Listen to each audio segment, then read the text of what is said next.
You can spend it when you spend it, then you're running out of time. You can save it, but to save it is to take a little time. In a minute when you're in it, can you feel the passing time? It's an illusion, there's confusion when they tell you now it's time to get older, time to work and time to waste, and there's no time. But the older time to tell them how you feel while there's no time. 3 to 1, 11:32 a.m. the dinner time. Not to kill, I said I will, and still apply the puzzle time.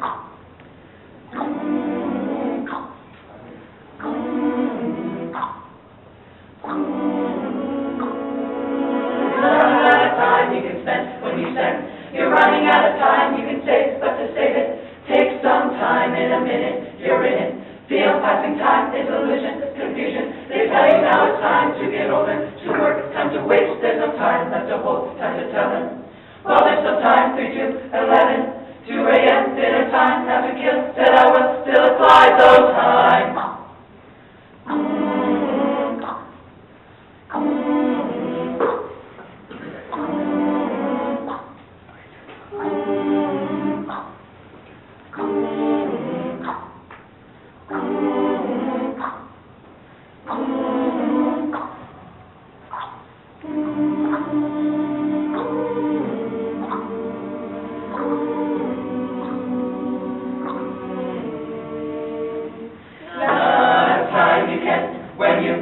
You're running out of, save it, take a little time, minute, can you feel passing, it's an illusion, they tell you, to get older, work, waste, there's no, older, tell them, feel there's time, 1:30, dinner time, kill, will still fly, oh time, you can spend it when you spend it, then you're running out of time, you can save it, but to save it is to take a little time, in a minute when you're in it, can you feel the passing time? They say time to get older, time to work, and time to waste, and there's no time left to hold it, time to tell them how you feel, well there's still time, 3 to 1, 11:32 a.m. and dinner time, time to kill, I said I will, and still fly on time.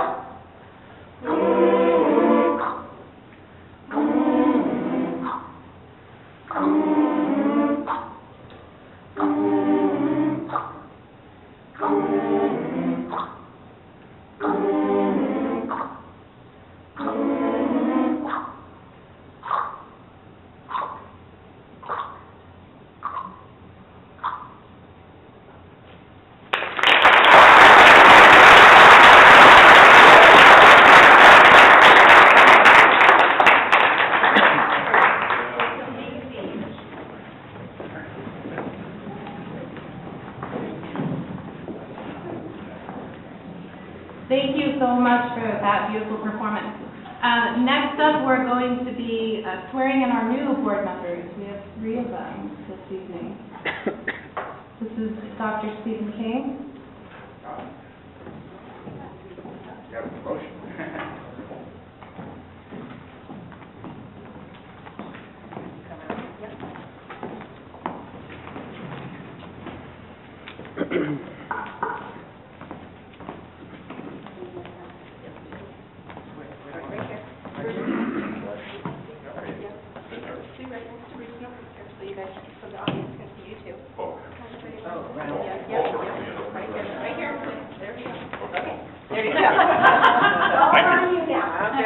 Thank you for the choreography, Dr. Beckman. I appreciate that very much.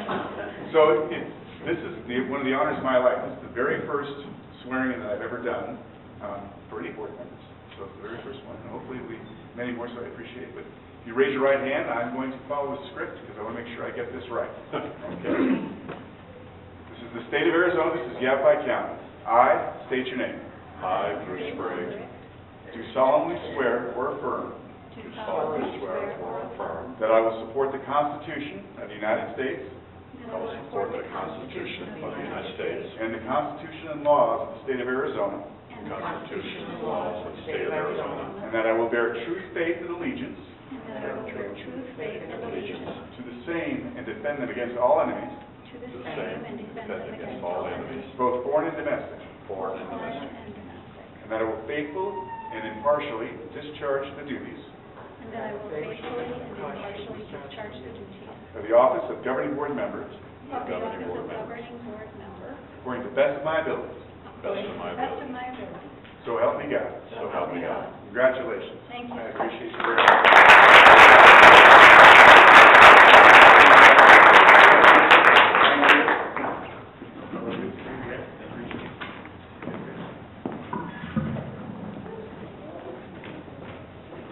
So I'd like to also formally welcome Dr. Mary Ann Billinger, Mr. Bruce Gray, and Ms. Sue Underett to the board.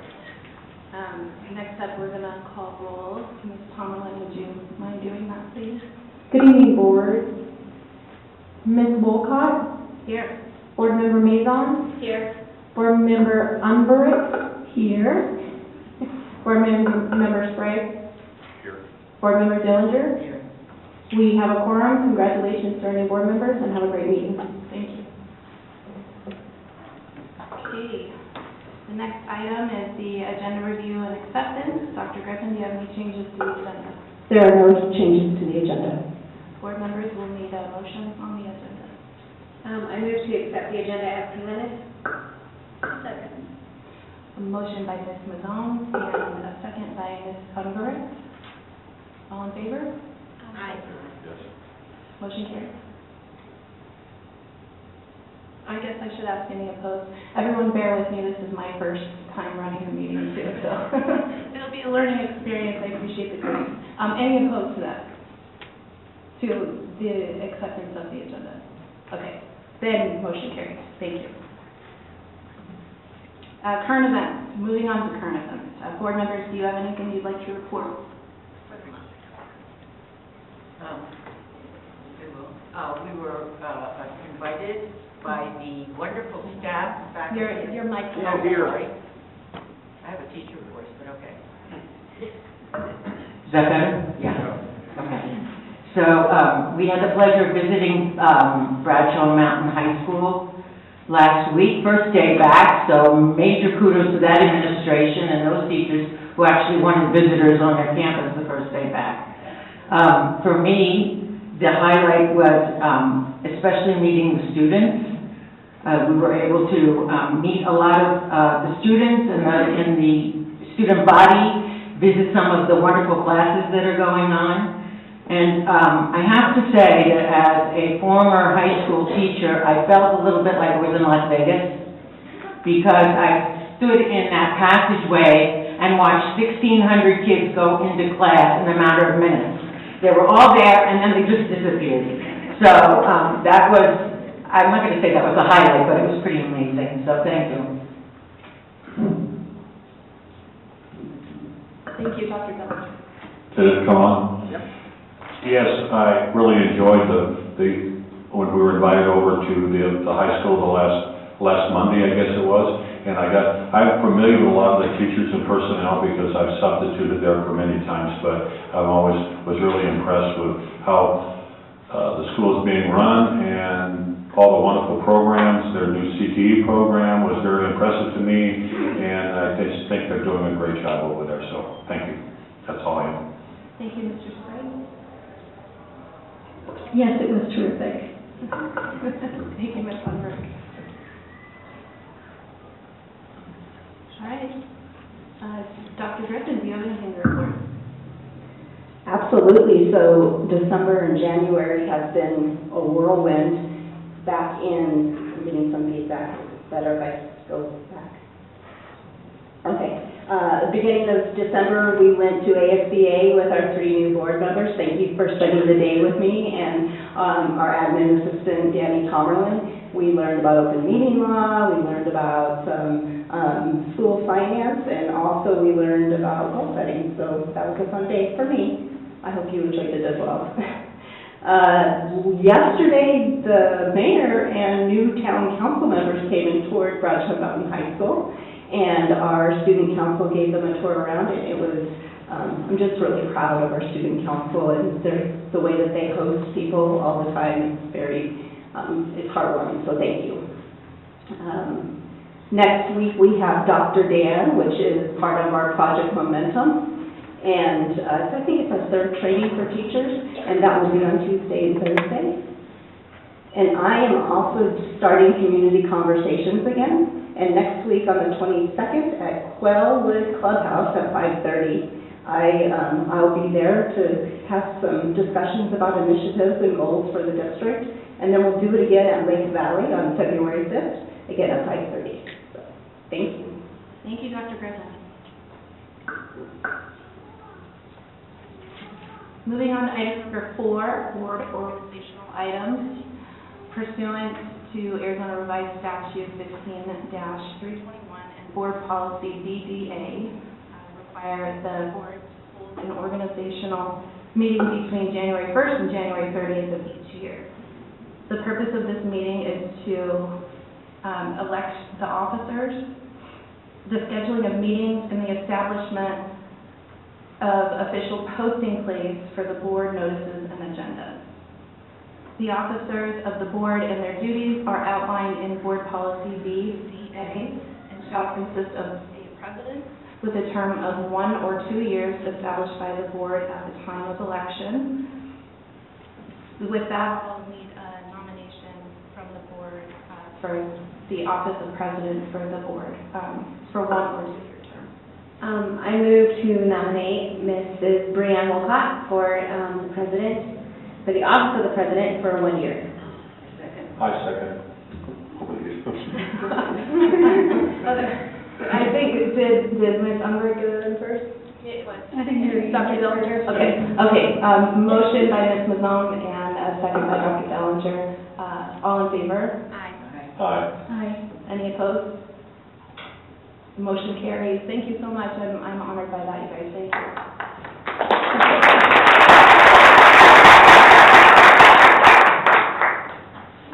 All right. Now I need a nomination from the board for office of vice president for a 1 year term.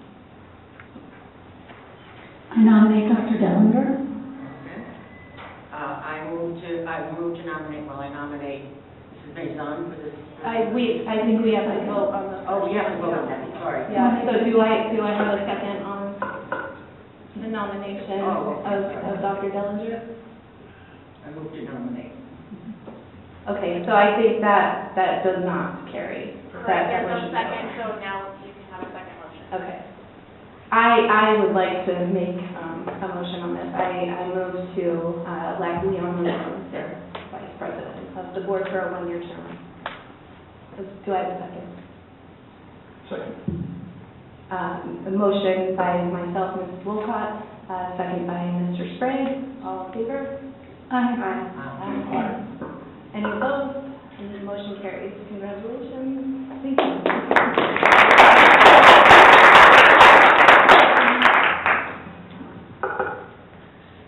All right, item 4C is to establish board meeting dates, times, and locations. Does any board member want to entertain changing the dates and times and the location that we currently have in place?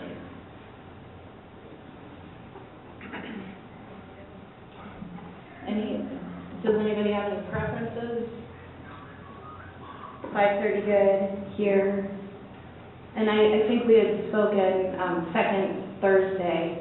Correct, second Thursday. Yeah, to move it of to the time frame. second Thursday of each month at 5:30 here in this room. Does that work for everybody? Stay here. Yeah. It works fine. The only thing I would say is, just in the communication of it, because we have changed it from time to time in previous years, and we put it on the website, and it's not consistent in the past. So I'm not sure is it even necessary to put that intention on the website, because it seems like in previous year it was more aspirational than, because it needed to change so often. So I just think about the communication of it, that maybe we should just go ahead and publish our calendar and then, and put on it, as of such and such a day, subject to change, and then adjust the calendar as necessary through the year, just to be more clear in our communication with the community, because I know I was sometimes confused, because I'd look and I'd see, oh, it's supposed to be this date, and then the board had changed it, which is certainly the prerogative, but. Even I was confused. Okay, good to know. Yeah, no, it did change quite regularly there at the end. I don't foresee any issues adding some sort of disclaimer that it's subject to change. We may already even have that. Oh, that's great. And then just all those places on the website where it says second Thursday of each month, maybe put a disclaimer there too? Yeah, or just leave it off. Okay. Could you repeat that, please? Yeah, we're now. We can't hear it. Oh, okay, I was just saying that it's a little confusing for me as a community member when I was coming to board meetings, and we put this aspirational time, which would be second Thursday of each month, but, you know, frequently the board changes it, so then I would see conflicting information on the website, and then I would get a little confused, like, when meeting. So I was just saying that maybe we could just limit our public notification, if it's allowed, to the schedule, and then put on there, you know, as of a certain date, and subject to change, and we could certainly put all of them, show them all second Thursdays, but if we just have it in one place, with less verbiage, it's less confusing for people. The next, we will establish where it's going to be posted, so this particular one, I think, is just for the state. Okay. Yeah. So it's the second Thursday of each month at 5:30 PM here in this room as well for everybody on the motion too. I think you have to state it. There's. Oh, I move that we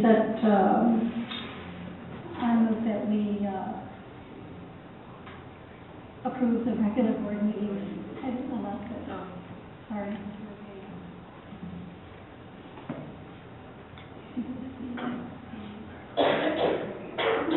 Okay,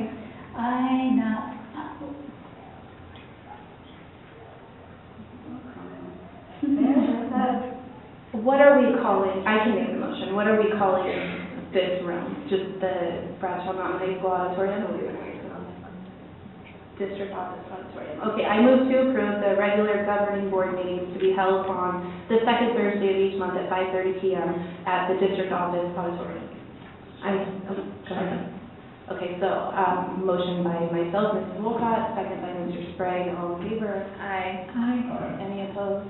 Okay, so that motion carries. Thank you. Okay, next item is to establish the official location for the posting of the board agenda. We currently have it at the district office, website, and social media. If this is acceptable, we'll need a motion. If you'd like to discuss it though, we can certainly do so. I move to approve the posting locations at the district office and on the district website. Second. Motion by Mrs. Mazon, second by Mr. Sprague, all in favor? Aye. Any opposed? Motion carries. Thank you. Okay.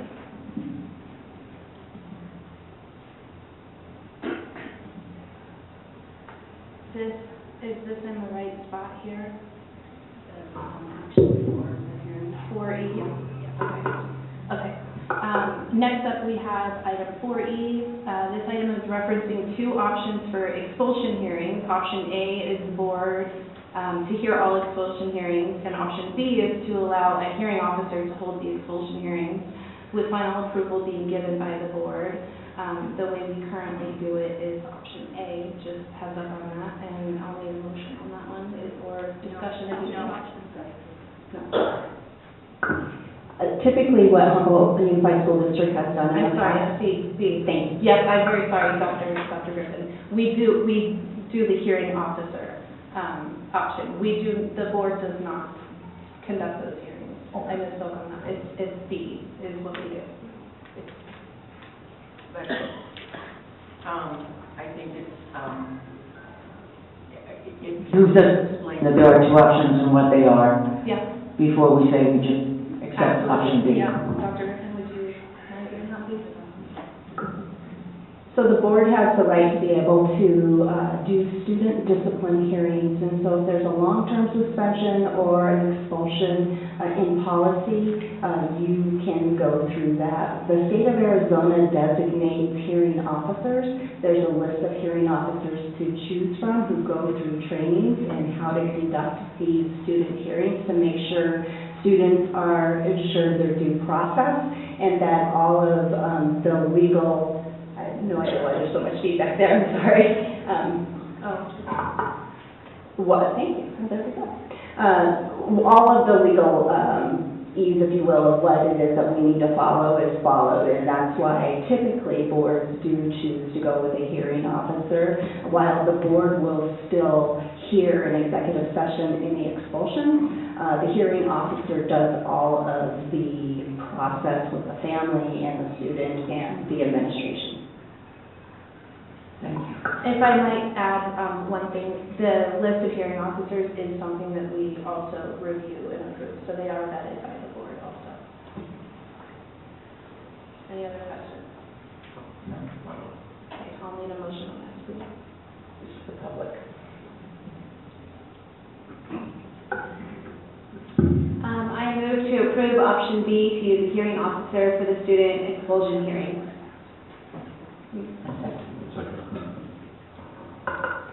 Who got that one in? Oh. Dr. Dellinger. Okay, motion by Ms. Mazzone and a second by Dr. Dellinger. All in favor? Aye. Any opposed? Okay, motion carries. Thank you. All right, next up, we have our celebrating successes. We have the Bradshaw Mountain High School, and Principal Rick Bradshaw will be presenting. Thank you.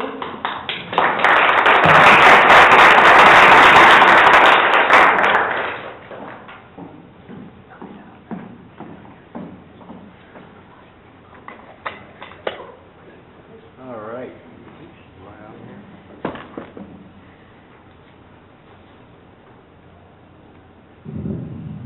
Thank you. Thank you. President Wolcott, members of the board, Dr. Griffin, Humboldt Unified District members, thank you for having us tonight. I'll try to figure out this feedback real quick here. But first, I'd like to bring Carl Marsh up to this.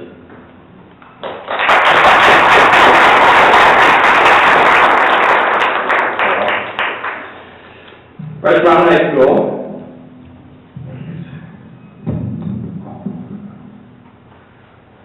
Bradshaw Mountain High School, Bradshaw Mountain Interact Club would like to extend a sincere appreciation to Mr. Carl Marsh, our HUSD volunteer VIP. Mr. Marsh is a dedicated Rotary sponsor whose support and mentorship have greatly contributed to the success of our Interact Club. Carl is a volunteer, spends his time with our students every Tuesday afternoon. Mr. Marsh's leadership has empowered students to develop leadership skills, engage in meaningful community service projects, and embrace the Rotary's core values of service above self. His commitment to guiding the Interact Club has not only fostered a culture of volunteerism, but also inspired students to make a positive impact in both local and community and beyond. From organizing and supporting services initiatives, Mr. Marsh's involvement has been instrumental in helping students gain hands-on experience in civil engagement and leadership development. Carl has encouraged our students to volunteer with the Rotary Club fundraisers like Grapes for Good, also volunteer for neighborhood food banks for Prescott and Prescott Valley. He also encourages them to participate and be a junior counselor in RYLA, the Rotary Youth Leadership Awards.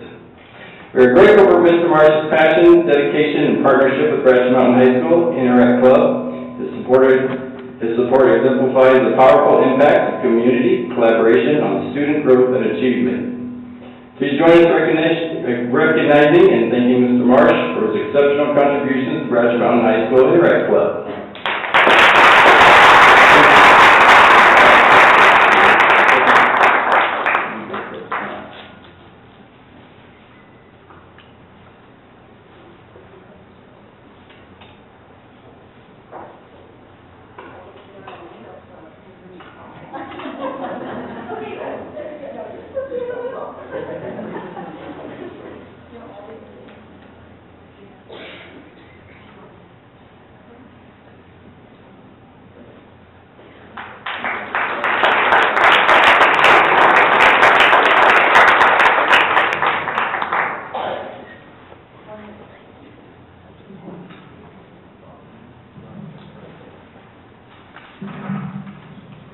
Ms. Bronte Casperson, please come up.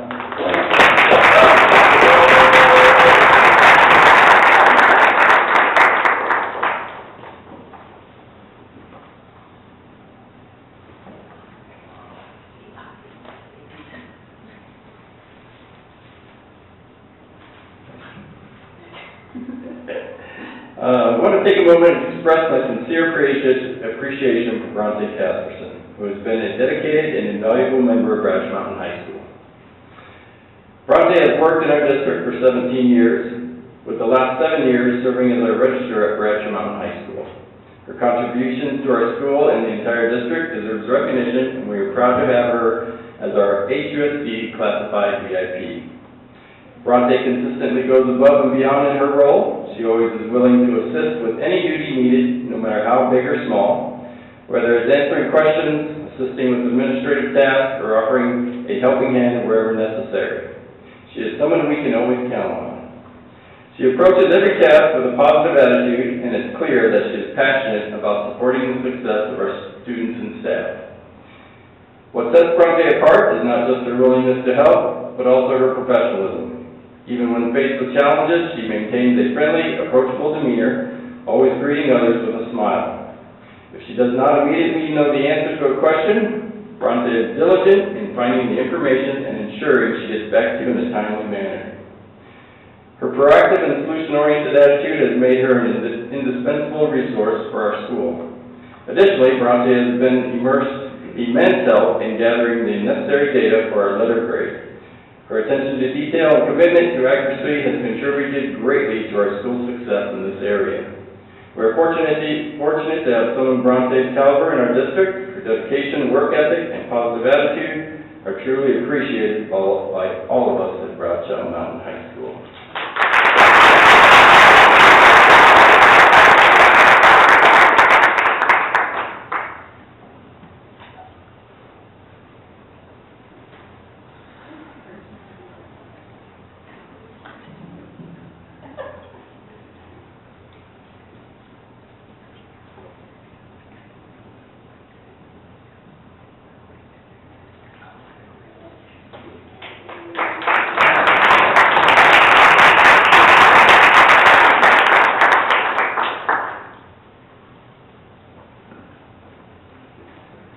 Get my exercise tonight.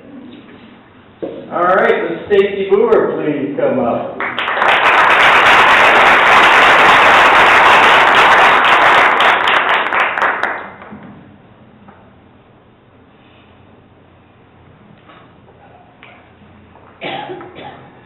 I want to formally acknowledge and celebrate the remarkable contributions of Ms. Stacy Boer, who we are honoring tonight as our HUSD VIP teacher for her outstanding dedication to education in our community. With over 20 years of service in our district, Ms. Boer has profoundly impacted countless students, staff, and families, consistently demonstrating a commitment to excellence in every role she has undertaken. Ms. Boer began her career at Glasswood Hill Middle School, where she served as a coach for volleyball, basketball, and track, positively influencing the lives of middle school students. After transitioning to Bradford Mountain High School, she continued to inspire students through teaching English, including English 9, Pre-AP English, Read 180 English 9, and English 10, as well as Atlas. In addition to her exceptional classwork, Ms. Boer has leadership roles outside the classroom, including serving as Meet and Confer representative for 11 years, advising the National Honor Society for 3 years, and sponsoring Youth Alive for 3 years. Ms. Boer's involvement in the district has made a measurable difference in the lives of both students and staff. Her dedication to creating a positive, supporting learning environment for all has earned her the respect of her peers, students, and families alike. On behalf of Bradford Mountain High School, I would like to express our deepest appreciation for Ms. Boer's unwavering commitment to the mission of our district. Her work over the past 2 decades embodies the qualities of leadership, service, and passion for education. It is with great pride that we recognize Ms. Boer for our HUSD VIP.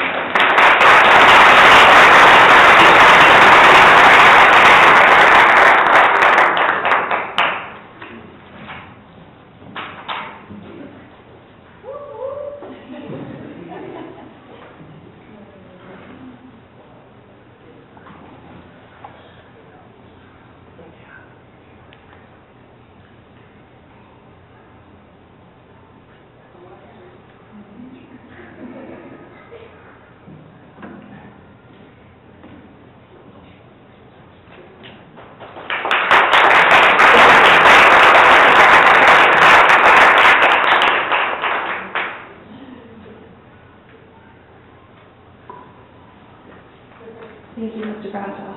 Thank you so very much, and congratulations to all of our VIPs, Mr. Marsh, Ms. Casperson, and Ms. Boer. Thank you very much. Your contributions to the school and to the district, frankly, are invaluable. Next up, we have the public participation.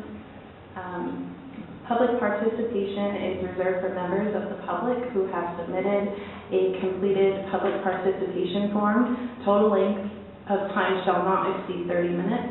Individual time shall not exceed 5 minutes per policy BEDH. When addressing the board, speakers are to state their names and subject into the microphone so that their statement may be properly recorded. Members of the board may not discuss items that are not specifically on the agenda. Therefore, pursuant to ARS 38-431.01H, action taken as a result of public comment will be limited to directing staff to study the matter, responding to any criticism, or scheduling the matter for further consideration and decision at a later time. And we have 2 public participation cards. Olga Castro would like to speak to the budget for cleaning supplies, communication with parents, and cross-training for staff.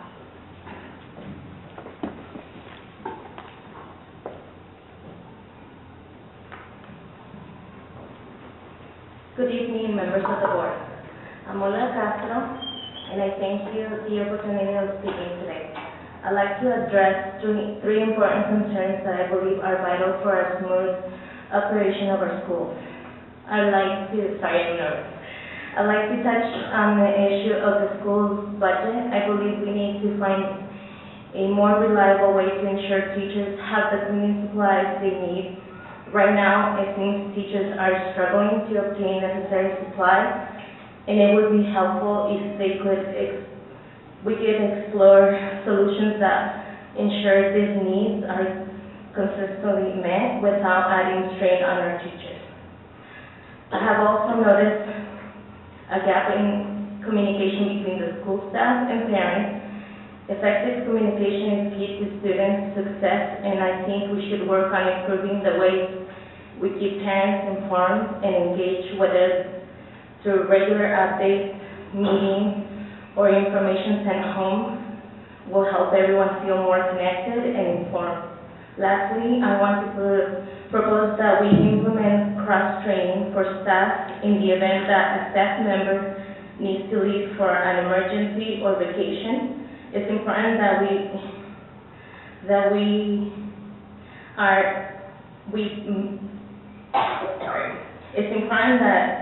we make others equipped to step in and handle their responsibilities. This will help reduce delays and ensure that essential tasks are not disrupted, ensuring that the schools run smoothly without relying too heavily on a single person. Thank you so much for your time.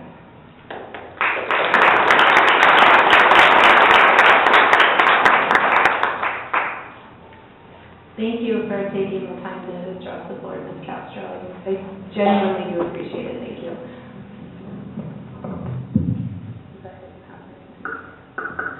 Second card, like I said, we had 2. The second one is from Gina Maselli. She would like to address the board concerning allowing ESA families to participate in sports. Thank you so much for allowing me to speak to you tonight. My name is Gina Maselli. I'm here asking you to reconsider your policy on allowing ESA students to participate in sports. I know you voted on this last month and decided to not allow them, and I'm asking you to reconsider that. I'm here with my husband and our 2 boys. My son Lyric is a senior this year, and my son Sage is in 10th grade. Lyric has participated in 4 years of cross-country at Bradshaw, and Sage has participated in 2 years at Bradshaw. We've lived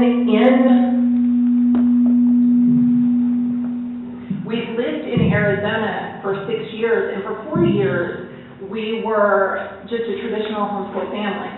When we found out about the ESA program, I did my research and discovered that it would work for us. We do not homeschool outside our home. All of our classes are done in our home, and so I know there's been considerations and been questions about the AIA compatibility with ESA students. But for us, ESA was just really a blessing for us to be able to offset the price of our curriculum and extracurricular activities, but it in no way interrupts like our homeschooling. Our homeschooling still happens primarily in the home. And when we pay our participation fee to the school, as I've done every year, for the last 2 years, I've just simply been able to upload it to the ESA portal for reimbursement, to be able to pay it out. So that never interrupts the daily business of the school at all. It's just simply that we're able to use the funds that have been allotted to us to be able to pay those. And when I make that refund request, there's actually a drop-down menu that says services, classes, and extracurricular programs provided by a public school. And that, to be very honest, is one of the clearest things on the whole website. But that drop-down menu, it's very clear that we're able to use those funds. And in fact, I checked with ESA before signing up for the program, asking them, will my boys still be able to participate in sports? And can we use the funds for this? And we were assured, yes, there wouldn't be a problem. Now, I know that it's up to each school district to make that determination, but it was a consideration. It was the biggest consideration on whether or not we would join ESA, was just simply whether it would make it so that my boys couldn't participate. And so, like I said, I'm hoping that you will reconsider that.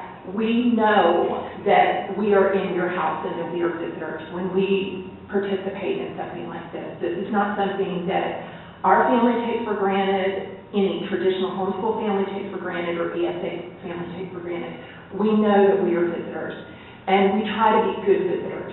So I make sure our boys make sure that they communicate respectfully with their coaches. They make sure that they show up for practices, they show up at meets, they communicate, as well as my husband and I volunteering at the meet, being a part of that, being an active, hopefully productive part of that process. And over the last 4 years, we have been part of providing the coaches table at the big meet that the cross-country team provides here. And that has actually been, for the first 3 years of that, it was my husband and I just paid for that. Not ESA funds, just us paying for it, just to be a participant, an active participant, and hopefully a quality part of the team. That we manned the table, we provided all the supplies. And then in this last year, we actually enlisted a local coffee shop and a local church to help provide snacks, not only for the coaches, but for every student who attended. So it was hundreds of students, it was hundreds of dollars, but that all happened because we were coordinating that. And I say that just to let you know that ESA families, homeschool families, we want to be part of the team. That's it. So thank you so much.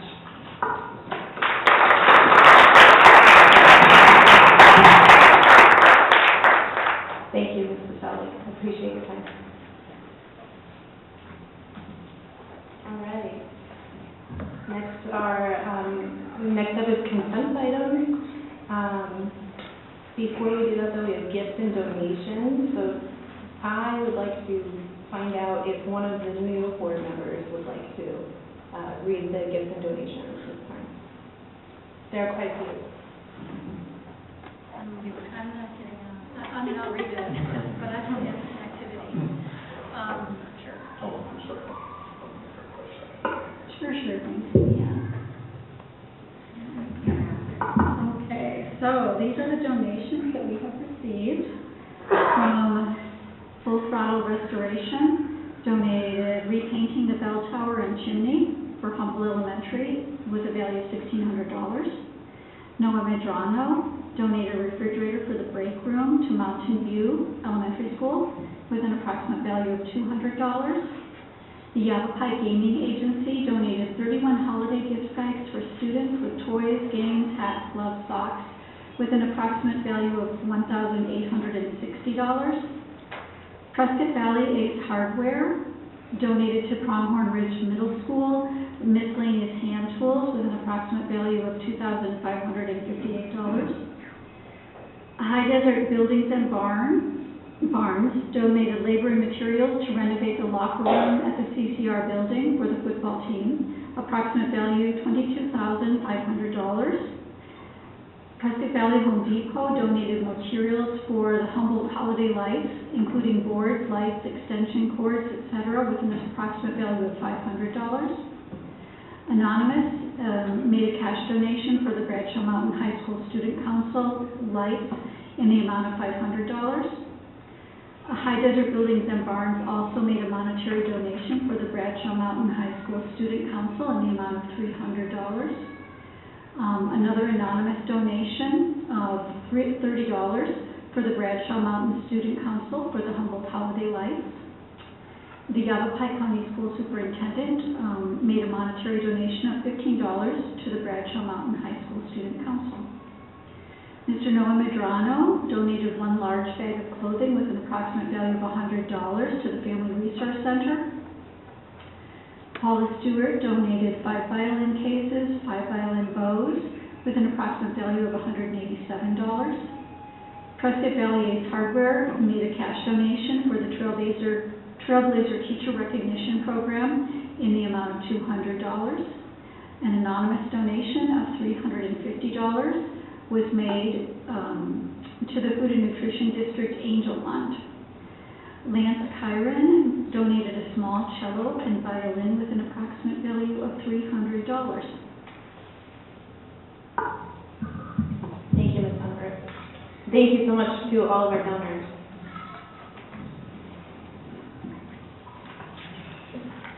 Would any board member like to move any consent items to action for further discussion? Okay, we would need a motion to approve the consent items, please. I move to. Yep, after read, you have to say it. The whole motion. Yeah. I move to approve. The consent items. The consent items. What's that? The consent items. Oh, the consent items. Okay, motion by Mr. Sprite. I don't hear as well as I used to. No. So if you could speak in the mic, because it's not you, it's me, I just don't hear as well. So I don't hear when you're saying something. You so got it. thank I'll you. be sure Oh, to okay, direct thank you. my voice to my left. Motion by Mr. Sprague, do I have a second? Second. Second by Ms. Mazzone, all in favor? Aye. Any opposed? Motion carries. Thank you. All right. 8A. We'd like to invite Mr. Rick Bradshaw back up, please. This is the Bradshaw Mountain High School update.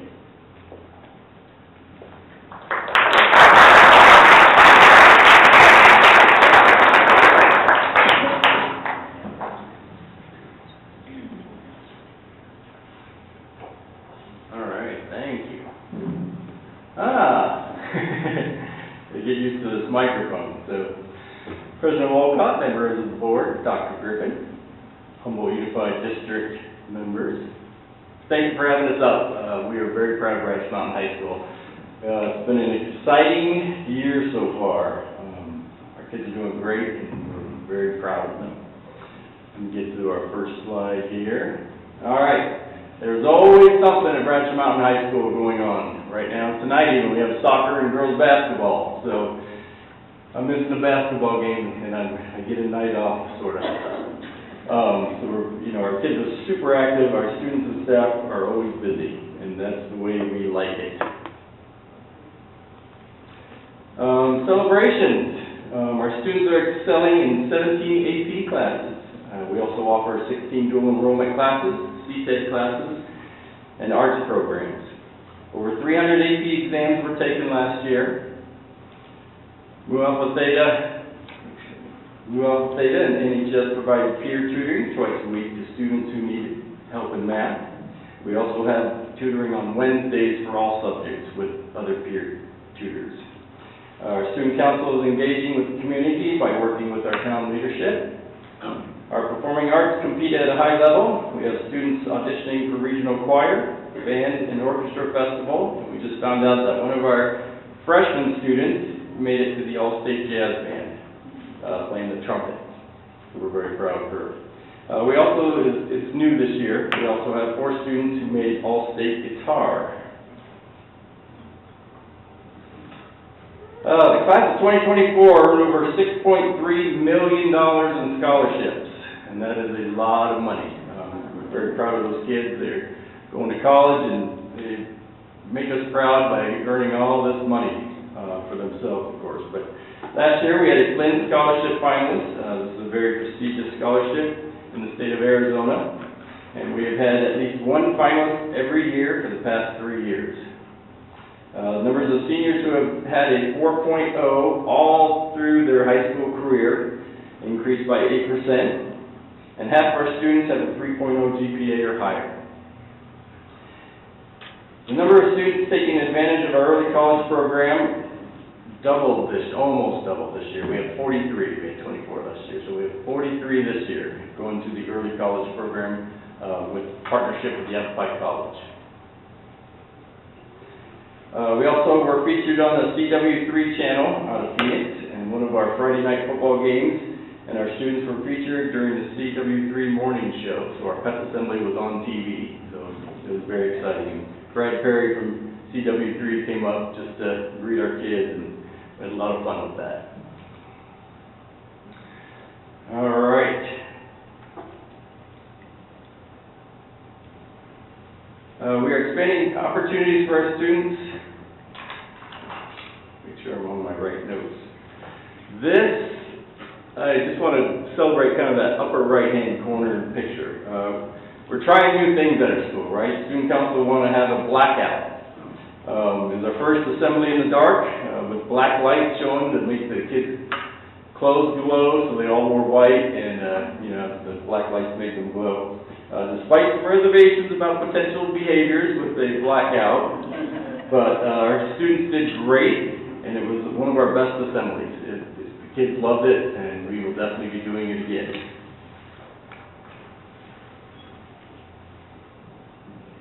All right. We are expanding opportunities for our students with new expanding offerings of our CTED classes.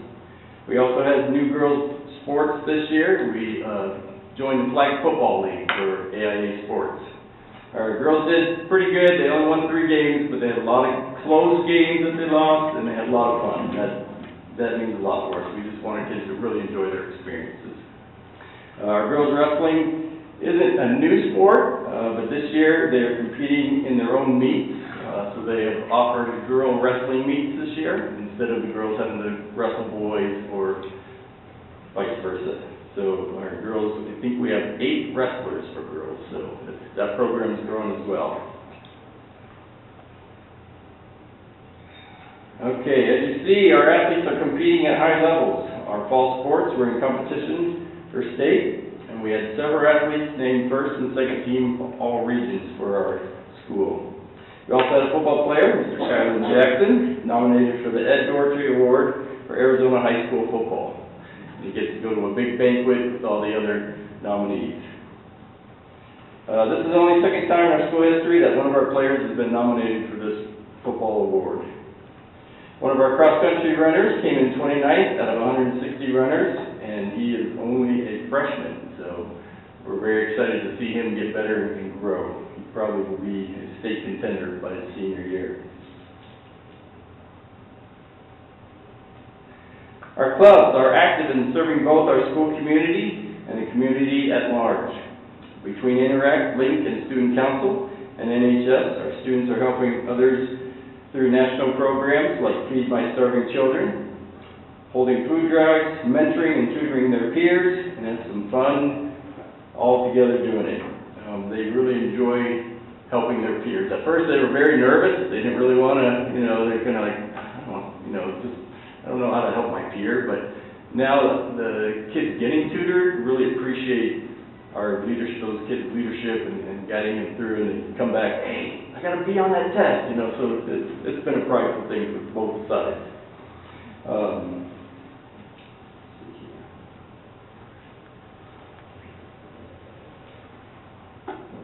Okay. Our clubs are active in serving both our school community and student council is also a key part of our school culture. These future leaders are actively involved in planning and organizing campus activities, as well as hosting community events. They are dedicated to enhancing our school environment and help ensure students remain engaged in both school, community, and our town.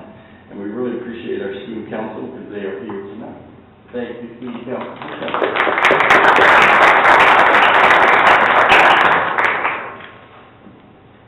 All right, our letter grade.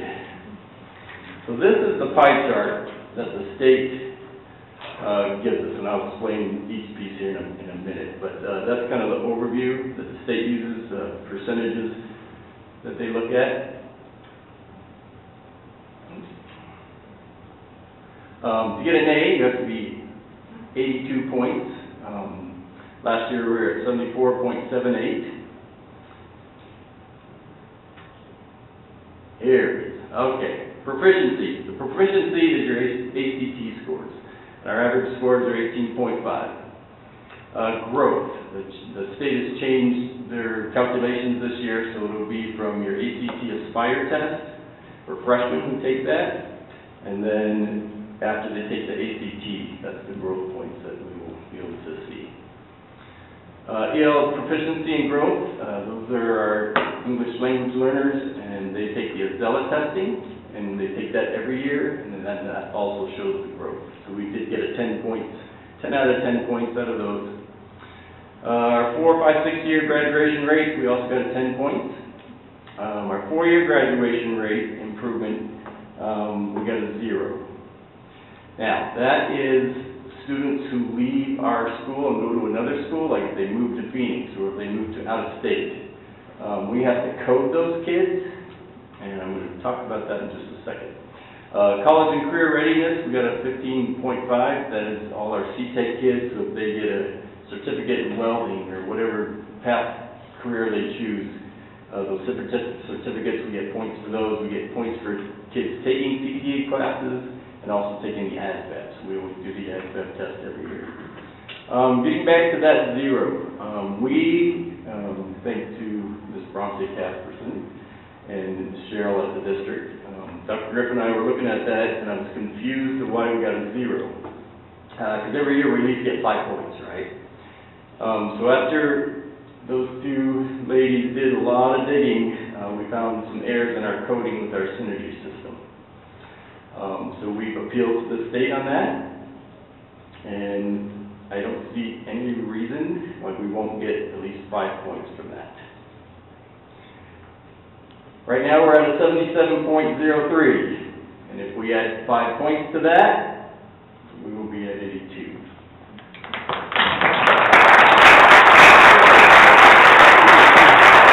We will not know the results till January 28th, so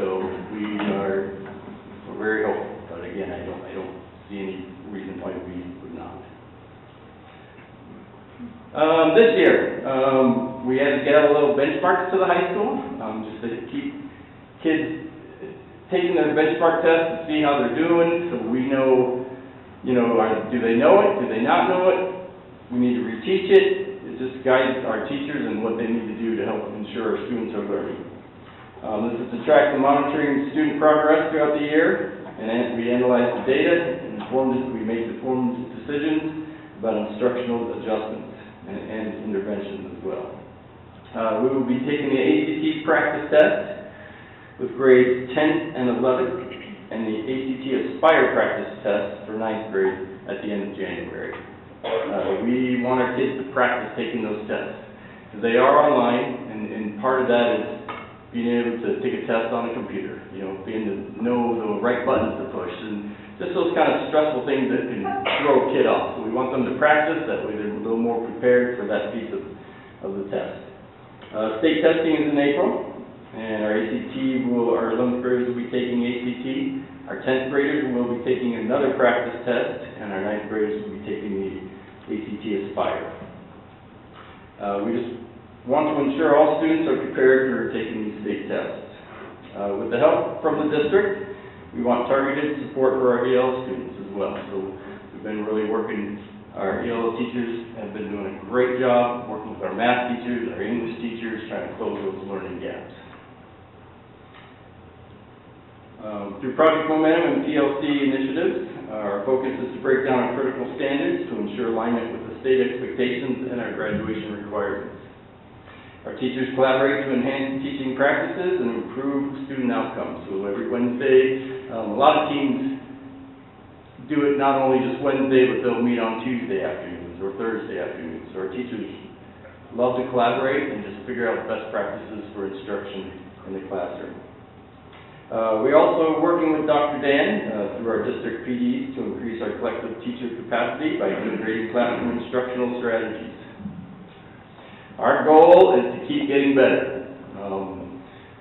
If we do get to 82, we want to get to 84. We want to keep growing. We just want to keep going higher and higher. And our kids deserve it. Our teachers deserve it. We have wonderful kids.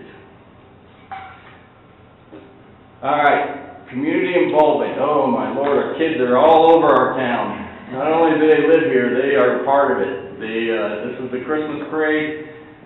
This is Mountain View Elementary had a family night. A bunch of our kids went over to paint little kids' faces.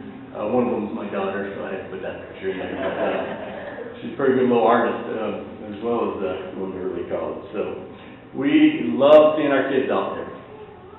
They're super involved. We also, our student council put on the holiday Christmas drive through our school. If you missed it, please come next year, because it's pretty cool. It takes us a good 3 weekends to get it all set up, and a whole Sunday to get it tore down. But our kids help, they set up the lights, the whole campus is lit up, you get to drive through, and this year we had over 200 cars come through, so it was very exciting. I did, during the CW3, the purple guy there, forgot his name, Grimace, thank you. I had to take that and give Miss Gentina some props on, a picture with Grimace. But Grimace showed up, and then our bear, and they had a big race, and the Culver's Cup came, and so it was a big fun assembly. Our kids really enjoyed it.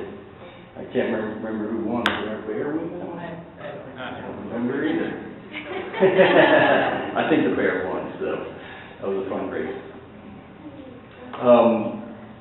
Just an overview. We truly are student-centered. We listen to kids, right? They want to try something, we have to set parameters, of course, and expectations, but we like to listen to our kids and see what they want out of our campus, out of us, right? We're data-driven. We want our teachers to look at data and help our kids learn, and make sure that our classroom instructions are where they need to be for our students' growth. Our teachers are committed to collaboration for the continuous improvement. College and career readiness, again, we do partner with Yavapai College through our CTED classes. We're trying to expand those. And also we have our early college with 43 kids in it. The only problem with early college is I don't get to see them as much. My daughter's one of them, so I do go over to Yavapai just to visit once in a while, but I do miss her day-to-day. That's the only bummer part. I don't get to see those kids. But our fine arts, performing arts, our kids are doing great. We put plays on. Our art department, we have a bunch of kids I think it's in February. A lot of their art pieces are going to be at the art galleries in downtown Preston, so it's exciting for them. Of course, our athletics, right? We do thrive in our athletics, and we're very proud of all our athletes. And community engagement, that's our goal. I want our kids out in the community, because they're our future. They need to be out there, and people need to see them. They need to be like, these high school kids are awesome, and because they truly are. But people they don't know that. They don't get to hear that enough, I don't feel. So we really want community engagement and support from our community as well. Any questions? I Thank you, Mr. Bradshaw. Any questions from the board? Anything you'd like to discuss? Dr. Dellinger? Well, let's see. Is it on? No. There it goes. There you go. Okay. So, first of all, thank you very much, and congratulations on the celebrations that were on your third and fourth slide, and also all the extracurricular successes that you had on slides 5 through 9. There are 4 walls in a school, and we all know that we need to break down that 4th wall. And it looks like you're doing a great job. Appreciate it. Okay. My questions are purely academic outcomes, and I'm going to go by slide order. And I wanted to say, we'll start with slide 3, about AP courses. I wondered which AP courses are focused on math and English. It's math comp, English comp, English language and comp, and then English language and literature? Yeah, so we have pre-AP English 9, pre-AP English 10, AP English 11, and then for math, we have pre-AP algebra, and we do bring 8th graders up from the other schools. They'll take a class on our campus in the morning, so we bring them up. We have pre-AP geometry, AP calculus, AP history as well. Calculus, okay. Yeah. And pre-calculus. Pre-calculus, yeah. Okay, of the 324 AP exams, could you give us a ballpark percentage of how many students passed? Yeah, so colleges accept the AP exam around 3, so 3, 4, and 5. 3, 4, 5. Yeah, and we think around 2, I don't have the exact data, but 324, I think it was like 220 kids got a 3 or higher. Great. With quite a few kids getting a 5 on those too, so. It's very difficult to get a 5. Yeah. Okay, but it's hard to get a 3. Yeah, and so let's be honest, especially in Cal. The hardest class, or the hardest test I hear is actually the U.S. history test. The kids that's where they struggle. It's a tough test, but we got quite a few 3s and 4s on that one. Okay. I wonder if you could tell us a little bit more about advanced academic curricular offerings that are not AP. Yes, I'm going to bring my assistant principal up. That would be to great. help me, 'cause she remembers this a little more than I do.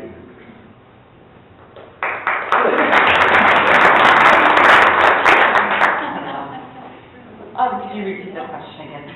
I was looking at the AP test scores, you got me curious too. Could you repeat the question, please? I Sure. was looking at. Could you talk a little bit about other advanced academic curricular offerings that are not AP? We have several of our dual enrollment programs that are offered on our campus that are actually the college level curriculum taught by our teachers, but still held to that college standard. So we have college English, college math. And expanding into law and public safety being a dual enrollment offering for next year, and statecraft, so some of our CTE programs also overlap with Yavapai College as well. And you have an honors?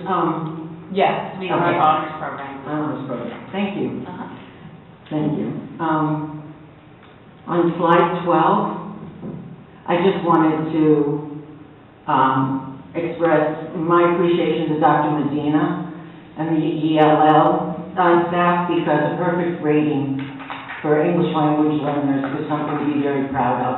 When you get high school students that come in with no English and they have to be doing high school work, that's pretty impressive. Yeah, and we've had some kids make huge growth on that. They've come in knowing 0 English, and I have a student now, he's getting way better at English. He comes and talks to me every single day, and it's pretty basic, but he's really getting it. And he's just fun to talk to, you know. I'm trying to have him, I've asked him to teach me some Spanish, because I don't know any, so we trade a few words here and there, so it's a lot of fun. But you also have non-Spanish speakers, right? Correct? You have Thai, and I believe, and Vietnamese, so it's not all Spanish speakers. Sure. Thank you very much. I had a question then about test scores. So, on your slide 12, we have the breakdown of the grade from the state. And I think that maybe Dr. Griffin could give us a definition of growth, because I think people, when they think about growth in education, that they're thinking of the meats and potatoes number of how much have we gone up from last year just on the test scores. So if maybe you want to explain how that's calculated in the grade.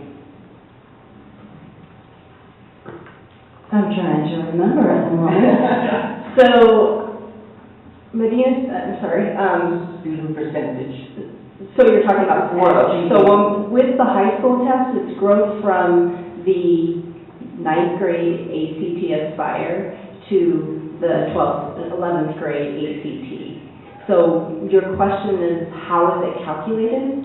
So it's not, I just want, so the people that are not, right, so the people in the public understand that it's not, the growth category is a little bit, it's like, it's governmental math.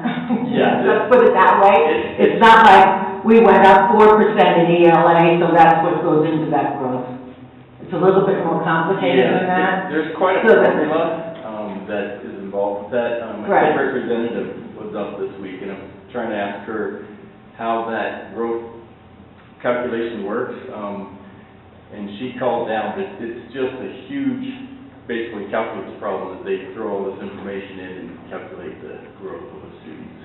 And they change that from year to year. The one year is from ACT, I can't remember what she said, but this year it's ACT Aspire to the ACT, so from that growth. So they do better on the ACT Aspire. When you take the ACT Aspire, they get a score, and if their ACT score is higher than that ACT Aspire test, then that's the growth. So there's part of the formula that, thank you, it's coming back to me now. The expected growth that students should make and also compare to their peers, because it's a norm reference test. So then, the growth changes from year to year depending on the group of students who are taking the test. So I just wanted to clarify that. Yes. Because some of the words are a little confusing if we come in from outside of education. I also wondered on Galileo, where are we sitting from the first, I'm imagining second quarter Galileo grades aren't, scores aren't in yet. So how are we looking from first quarter compared to fourth quarter of last year? As the high school, it's our first year taking the Galileo benchmarks, so we're still figuring that all out. Okay. Yeah, so it's our first year doing the Galileo benchmarks. We found it important to keep track of our kids throughout the whole year, you know. Right. Our ACT practice tests are great, but, you know, if we do that in November, we've already missed 3-4 months of their growing or their learning, so we want to make sure with the benchmarks we start right away and start growing. Right, so we're looking for growth in the first quarter, then the second time, and then at the end of the year, correct? Yeah. Okay, and then, just for the public's better understanding, on that slide 14, could you please explain that, when we're coming from learning context and education, intentional has a much deeper meaning? So when you say you're being intentional, it's a much deeper meaning, and I want everybody to be able to understand the importance of it. Yeah, for sure. So, you know, if our kids, and we look at a lot of, so right now also some kids, there are some classes don't have benchmark, Galileo benchmarks, like histories and those. But we're looking at their finals, right? So if a kid flunks the final, and there's a few kids, we look at that data and figure out which questions they missed. And then our history teachers, they know, well, did I teach that good enough? You know, apparently I got 10 kids that missed it, something's wrong. So we look at reteaching those, and it's especially at the start of this year, January, when kids come back, we want to know that data so that we can touch on those things that the kids have missed on their exams, so we can reteach it and kind of make sure that they're ready to go for the next chapters or tests. So. And that's a big part of the professional learning communities, the PLCs.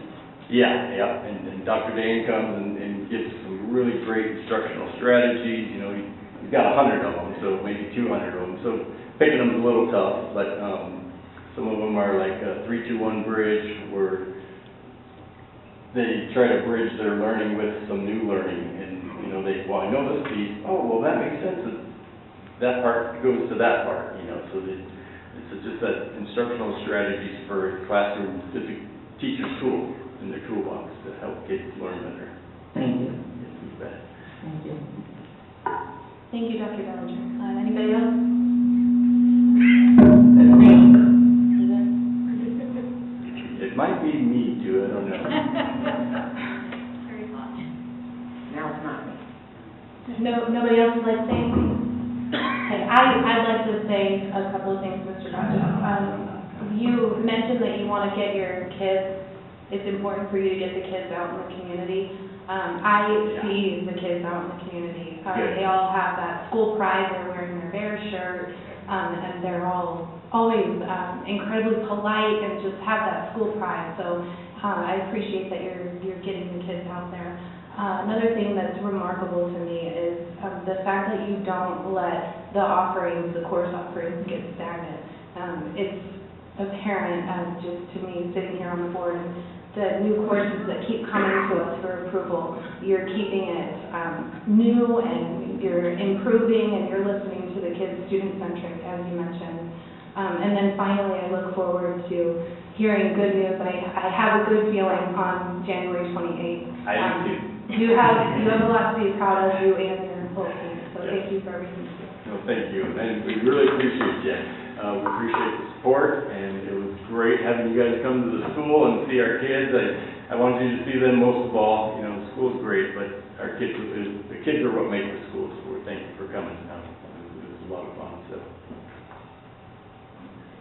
all right, thank you.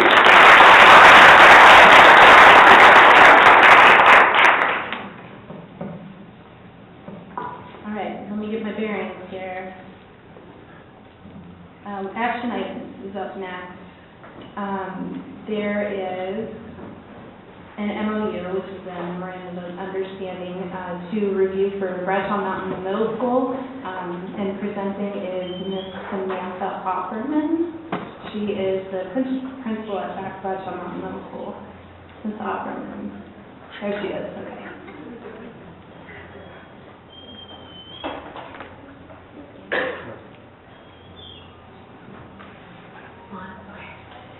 Good evening, board members, President Wilcott, Mr. Griffin, Brett, Mike. I'm here to present feedback. I'm here to present our Wheel of Fun program. So what is the Wheel of Fun program? So it's a nonprofit organization that was funded or founded in the Verde Valley. Brought to me actually by Dr. King when he came and visited us a couple months ago, which was awesome. So it provides opportunities for students to engage in mountain biking in a fun and safe environment, primarily because, as I will show you on one of our later slides, all of the training takes place on our campus. So what this program provides, it provides us with mountain bikes, it provides us with helmets, it provides us with everything we need to maintain those things, as well as training and a stipend for coaches, which is phenomenal. It also gives mountain bikes to our coaches, which is super helpful, just because mountain bikes are pretty expensive, and our coaches are doing things. They would do it for nothing, but that's very helpful. It also gives professional development for them to create safe riding environments, how to teach kids how to ride a bike, because if you haven't taught a kid how to ride a bike recently, it's a little difficult. I put my 6-year-old on a bike the other day and said, no, maybe we don't do this just yet. It's hard. And it also gives, I said the stipend for the coach, and it also will provide us the opportunity to possibly integrate teaching kids how to ride bikes in physical education courses at some point as well. Because I think we take for granted that kids know how to ride a bike these days. It's not something where it's go ride your bike, get on, and we'll see you when the street lights come on. It's not something that happens readily anymore. And they also offer us ongoing bike maintenance. coaching support, both virtually and in person. So they don't just drop the bikes off at our school, say good luck with that, and never come back. If a bike breaks, if we need maintenance, if we need upgrading or things like that, they come and provide that for us. And there's a little video also to explain a little bit more. I don't know what screen's playing. Oh, nope. Play. Nope.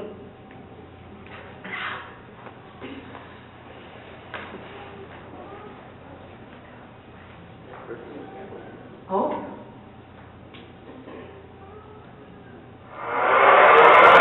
Let's go.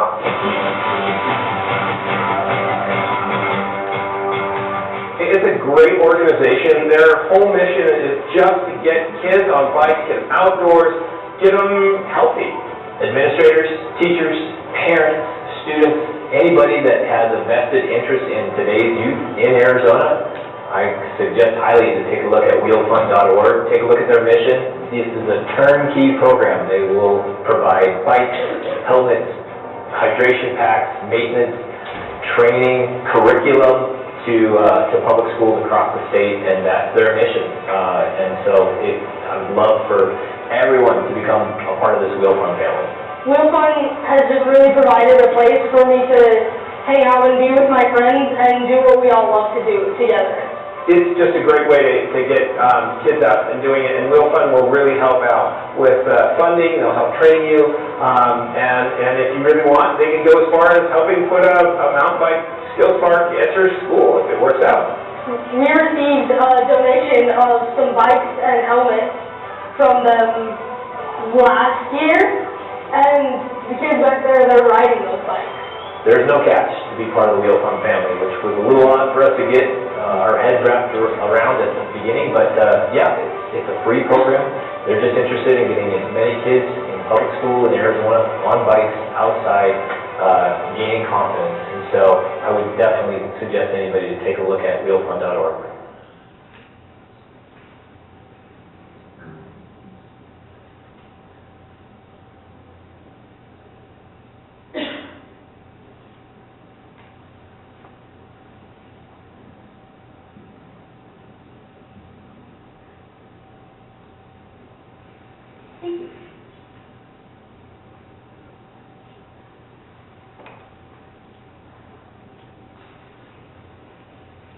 Okay.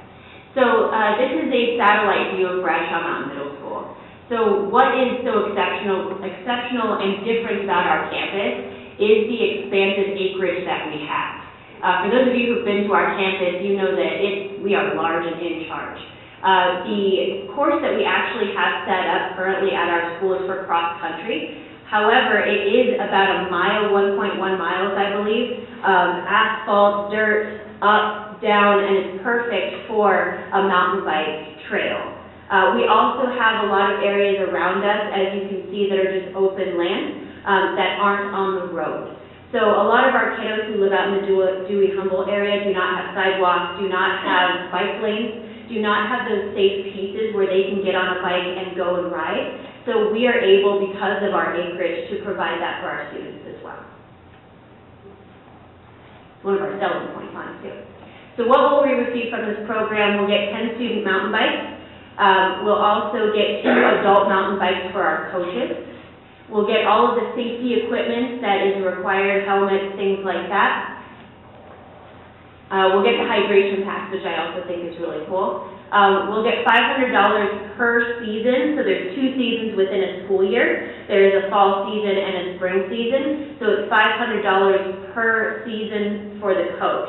If it's the same coach, they get that full stipend, the $500 and $500. If it's 2 different coaches, then they get the $500 and $500 separately.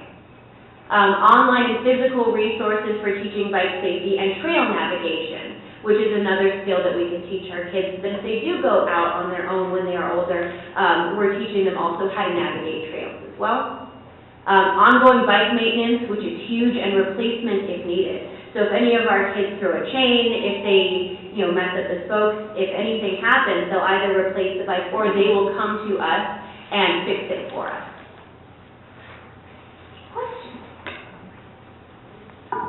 Thank you, Ms. Auburn. Yeah.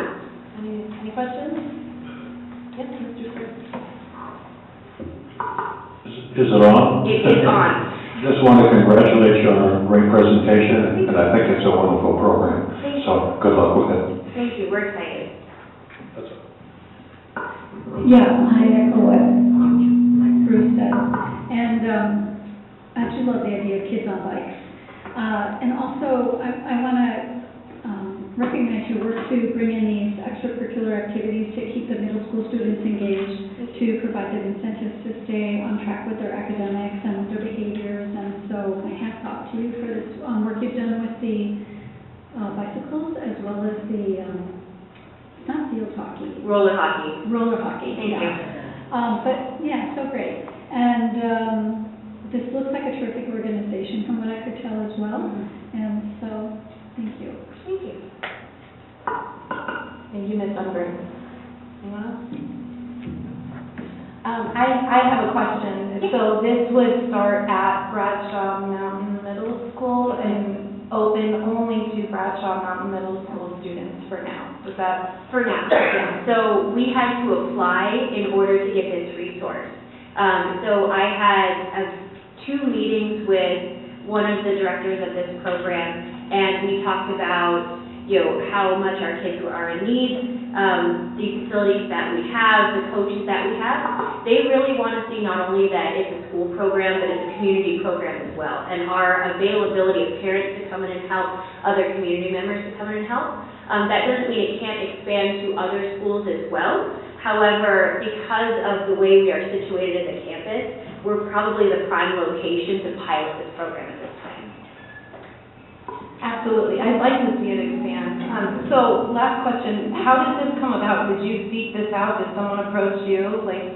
You find all of these interesting sports, and I'm just curious how they come about.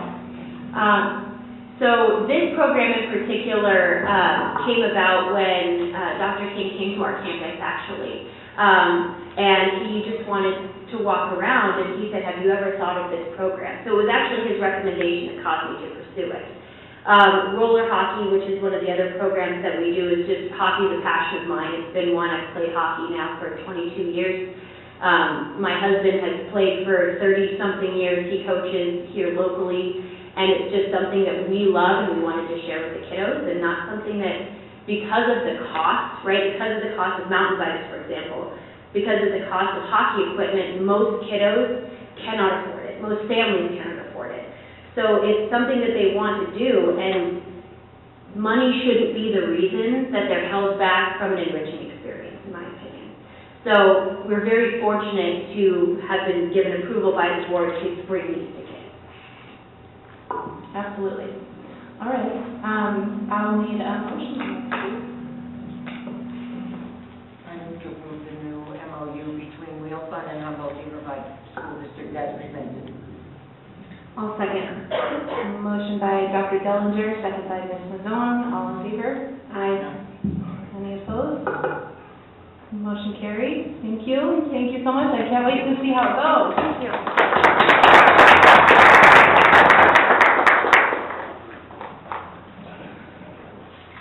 Okay, so we have an executive session this evening, so before we break for that, we'll read the next upcoming meetings. So we have and Ms. Tomerlin, has this been updated to reflect the second Thursday? It's February 13th. February, yes. Okay, thank you. Okay, so we have a special meeting, and that's going to be a meeting, sort of like an icebreaker, trying to get to know each other, training meeting, January 30th. And then on February 13th is our next regular meeting. And then next we would go into executive, and I think I would need a motion for that, please. I move that we move into executive session. Okay, motion by Mrs. Mazzone, second by Mr. Sprague. All in favor? Aye. Okay, any opposed? No, motion carries, and thank you very much, everybody.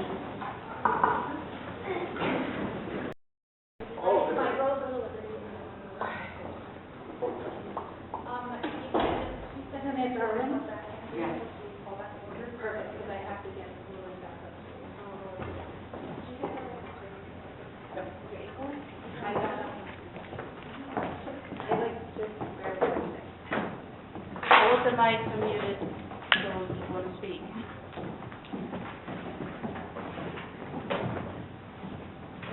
Well, Brianna, Harvard, I am so grateful you guys are so supportive. Thank you. You're not like, this is so embarrassing, this lady needs to get out of here. We all.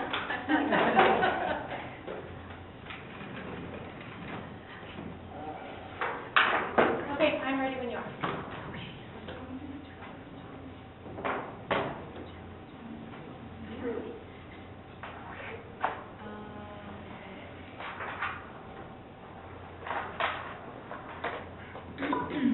All right.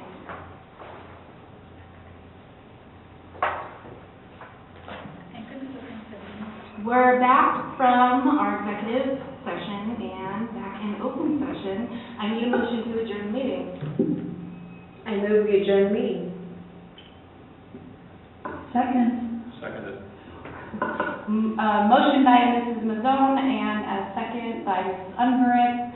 All in favor? Aye. Okay, any opposed? No? Okay, motion carries. Thank you very much, everybody. Appreciate all of the support and kindness, and Thank you, thank you. thank you for being so nice. Thank you, thank you. Good job getting through the first.